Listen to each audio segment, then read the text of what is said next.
يثبت شن خالق بو سرنجدان بين سيري أم آيات بكينو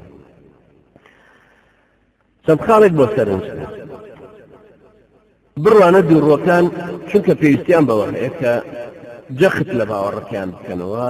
وا شاهدێکە بدەن کە لە ناخی دڵدەرونیان و قەناعەتیان هەیە و هاوا دەریە بڕن تا بە بێگومان خۆ بێننە پێشەوە خۆ بە مسڵمان نیشاندن پیتی ئینیان بەکارێناوە لەگەڵ لام کە هەردووکیان بۆ تەکیدکردنەوە ئەبوو حەیانی مفەسرە فەرمێ بەکارهێنانی ئینە و لامەکە متەکە ئەباتە پلەی سوێند يعني كأنما أي محمد ما سوين دخوين كجنابة ميرايخ كسوين طبعا كوثاف لي تأكيدي دلنياية ولا اشتك سوين دخويك أو فريد دلنياي لو أو حدث آواب يا أو شت آوايا يا آواد يا آواكرا بويا سوين لشي لسلام كوتري الأمر سهل يعني كارك آسان بولمنا وكأونيك إن الأمر سهل بالتأكيد كارك آسان لم يشبه السلوية العربية بلي إن الأمر لسهل وتدلنيا بالتأكيد وكارك آسان آخر بوي إخوة يقول بهمان الشيء والتأكيد إنه لام ذكرنا وفرمي والله يشهد إن المنافقين لكاذبون نقطة شترنا فرمي إنهم لكاذبون بل كجاري كتر بدور وكان ناوي أنا باتو أو صفتان تكراركاتو إكاتو بوصفي كي تشسباو نقول فرمي إن المنافقين لكاذبون يعني كسر همزة كسر همزة إنك وقال لأن اللام جاءت بعدها إن المنافقين لكاذبون خالي كتر خواهي قرأ فرمي أجر دور وكان هاتن وتيان ما فرمي أجر شايتيان شوك هرو تنيت أو أخوان ما ينعو شاهدي دانك فلام لحقيقة شاهدي دان نية شوك أبي أيلان هرشتيكي سرزاركيو لنا خاطي فيان في نبردو دركيان بمثلة كنكردو نايم ناس تسليم بدينك نبون قناعتي أن بودروس نبوة وكو ابن العربي فرمي زانين وقناعت فيكردو تو أذانيهم خبره واحد بستوتا واعية طبعا يقيم دول دروس نبوة جاري سيدوني أتربي تولي قناعتي لتربي كوابو باور يمكننا يتبوشين عيونا الشاهد تا قناعت بتوك كقواي أوانش وكو مسلمان كان يدوروا بردوان شاهدية ذا كوابو لما شاك اختكيان ناونا شاهدي هردرو خالي شتروي تقتكيان بدرونا خاطر بوي لقال همو فعلك أوانا فعلك خوايش نايا بلكو باسم باسيانك كهرشي لن هل بقمانو بيرواني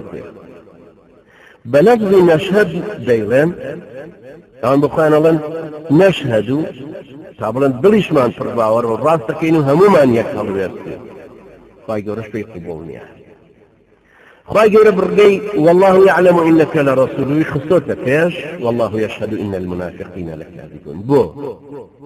بو إجارة پیغمبريتي كي پیغمبري نازار عليه الصلاة والسلام تثبيت كاتو بيچسبينه انجا دور وكام بدروخ ضمنوايا كي پیغمبريتي عليه الصلاة والسلام إذا جاءك المنافقون قالوا نشهد إنك لرسول الله خواجر الليرا تثبيتي پیغمبركاتو عليه الصلاة والسلام بالرياركا والله يعلم إنك لرسوله طولما الدنيا بجعل اللي قرر من والله والله يشهد إن المنافقين لكاذبون خوا شایەتیە دا کە ئەم منافقەکان درۆزن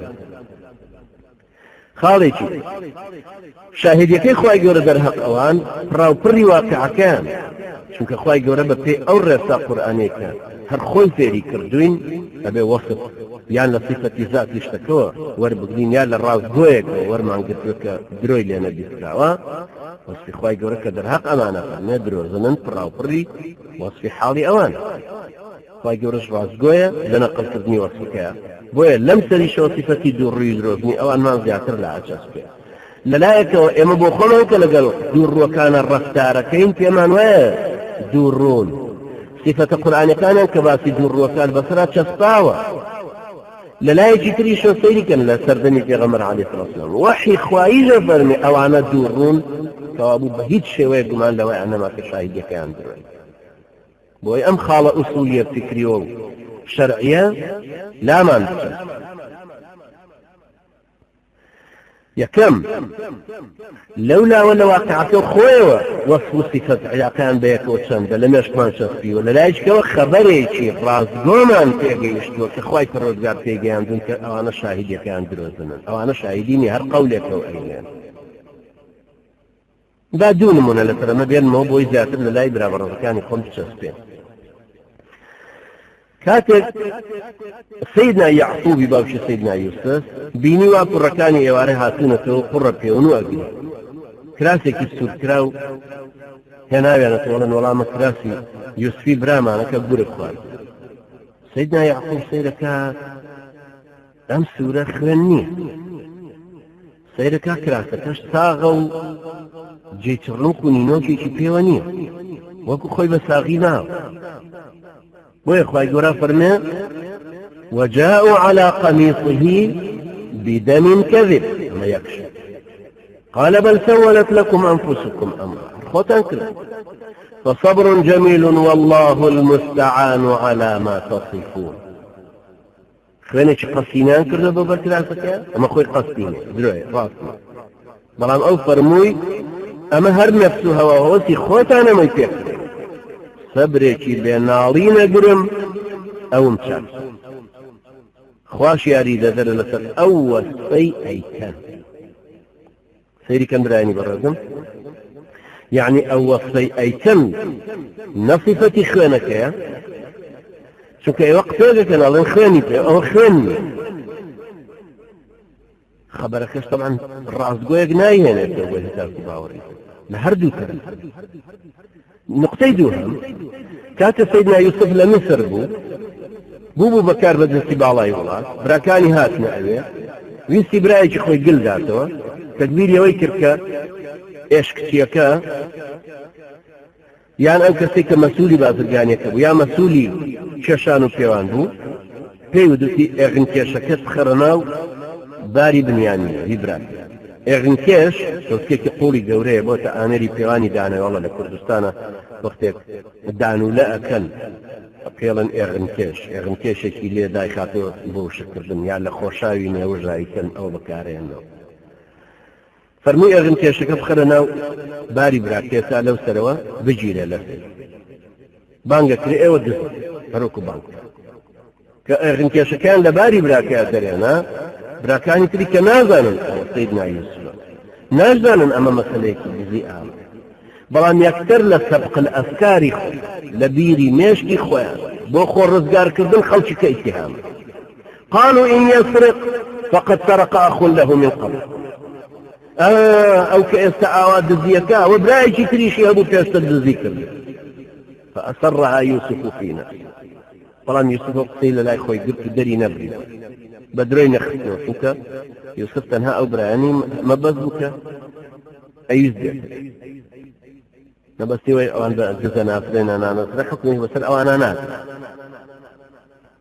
ولم يبدي دري نبري قال أنتم شر مكانا والله إيه وخير والله أعلم بما تصفون خواي پروردگار زانايا زاناتره بوقتيك ايوه سيدي كان براني برزم أمشى فرمي سيدنا يعقوب باوكي فرمي والله المستعان على ما تصفون أمش فرمي والله أعلم بما تصفون كوقت قريش كان إن شاء الله ملائكة كتشي خواي قورا فرمي سبحان الله عما يصفون فاكو بعيبي بخواي الرجال لو كوصفيك الكوابو وصفي توكي يستفي وندي هذا بصفتي ذاتي أو اشتوكه ليه شكا ذاتي أو وصفي أو أنكرتو يعني هاوجوتي الرفتار والروشتي براكي نية على برايتي تري هبو الجزيك شجع الرفتار والروشتي بيجبيني خوكا خوشي أزاني وكذا خوشي دنياك قد زينة فكر أم وصفنا الرأي اللي شو هاتوا لسبق الأفكار لما يشتي أو براني وهاتوا بو إخوان اختار كان داما يشتر خنا داو أم شاهد يشدرويا لسر أم بنا ما يوجد رزبوت جابزانك إخوائي قولوا وصفيق رسكاته وكان صفة ذاتي أو باسكراوا ما دام فراو فري واقع كيني لسي أو وصفة لصفة ذاتي اشتكونا هاتوا يا صادق يبنيه ناوا أو الرديك قريشك الله ملائكة تشكواي هيتنيا نشوى وزانيا أشهدوا خلقهم خواهي قرأ أشهدوا خلقهم آية آمادة بنوقتك خواهي قرآني درس كردوا نا أي خواهي الرأس قول لو إيك ألين كشي خواهي نا خساران دروي كلمة وجعلوا لله شركاء الجن وخلقهم وخرقوا له بنين وبنات بغير علم سبحانه وتعالى عما يصفون أوان فريج وكان كردوت الشريك خواهي إخوة خوي أوان شي درس كردوا هەروە کوڕ کچیان بۆ خوا بڕیارداوە بێ ئەوەی هیچ زانیاریەکیان بێ ئاکو بێعیبی بۆ خوای گەورە لەوەی کە ئاوا وەسفی ئەکەن ئەمما یەصفون چکە وەسفەکەیان لەسەر زانیاری نییە ئەوان چوزانن صفەتی خوای تاکو پاک چیوە چۆن خوان خوایان نازانە ذاتی خوای گەورە ئەوە چۆن ئەتوانن بڵێن ئەو فریشتانە هی خوای گەورن کچی خوای گەورە هاوسەرەکەی چێ و چی چۆن لەدایک هیچ معلوماتی لەسەر تر چۆن ئەتوان ئەوان ئاوا وەسف كابو وصفكان هاتقسيك نابجي وناماقتنيك ويكم هيجي أماش بوشي لم باسيها سيشت شاهدي دانك شاهدي لسردراو أما يسينا كفي غمرتك محمد المصطفى عليه الصلاة والسلام لم باسيها نيه إيرا باز الشاهدة كانك تدرو زمن شاهدتي كشيان دروية شوك قسيقة كالك لقل ناخي خوانا يقنا قريتو واش نايكن كبسلنك قناعاتيان فيه وإمام أحمد رحمه الله يفرمي أي وقت أما أو آياتيك أخوي قورا باسي أعراب كانت قالت الأعراب آمنا قل لم تؤمنوا ولكن قولوا أسلمنا ولما يدخل الإيمان في قلوبنا أعراب كانوا تيان باور من هناو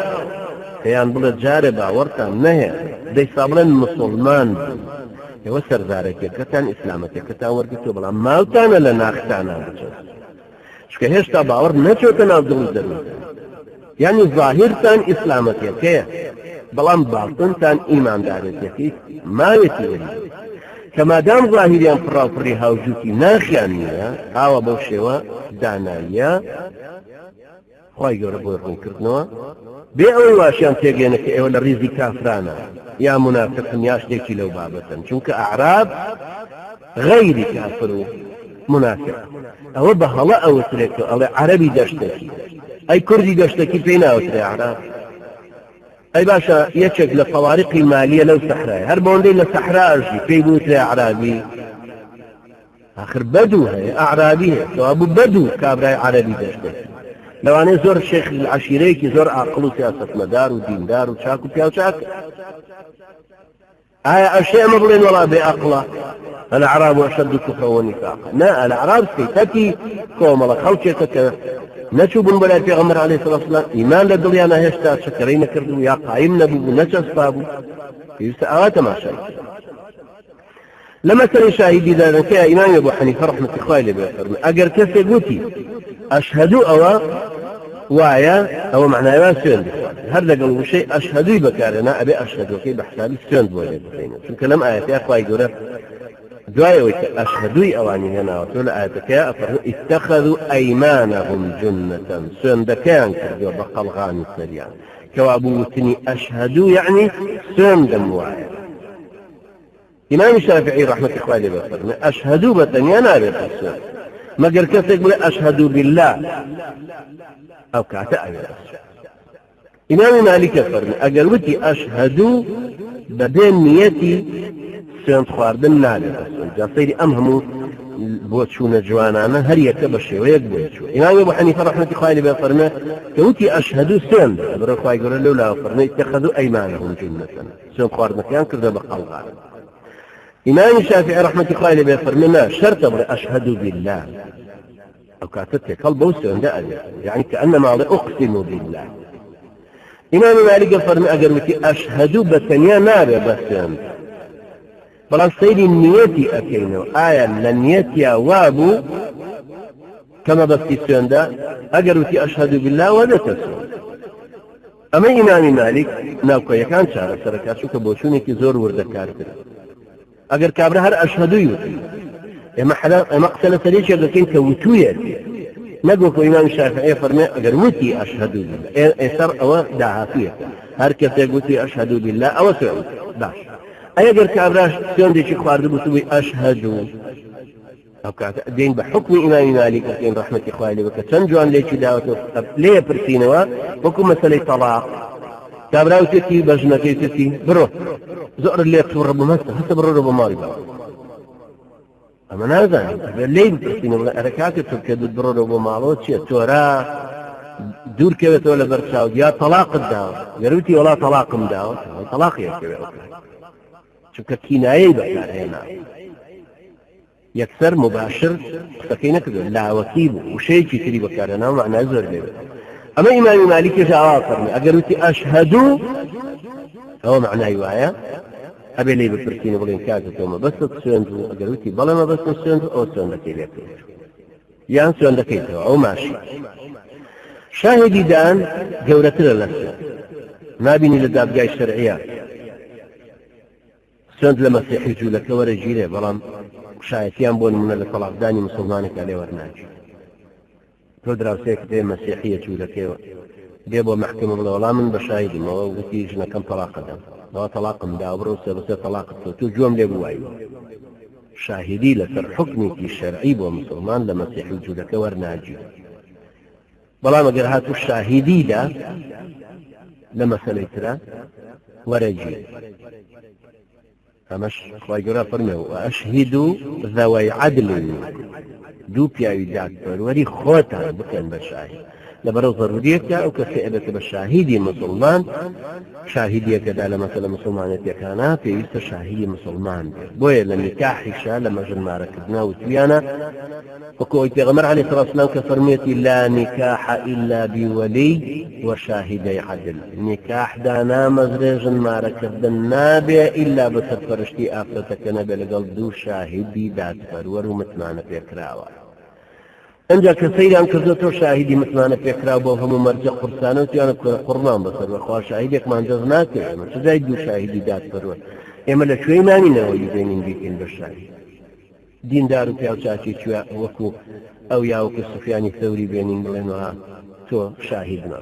بويا فرميان النا مسلمان بالفاسق يشبه هر أشياء بجبر شاهد والله تعالى أما درباري آياتي كما در خواهي قورا وفقنا كان إن شاء الله آيات تاني تليش دينا سليب حول قوة خواهي قورا اللي بدانا وإلا سر أواني تليشتينو خواهي قورا إيما شوية وشتركتوك أقول قولي هذا واستغفر الله لي ولكم وجزاكم الله خيرا والسلام عليكم ورحمة الله وبركاته.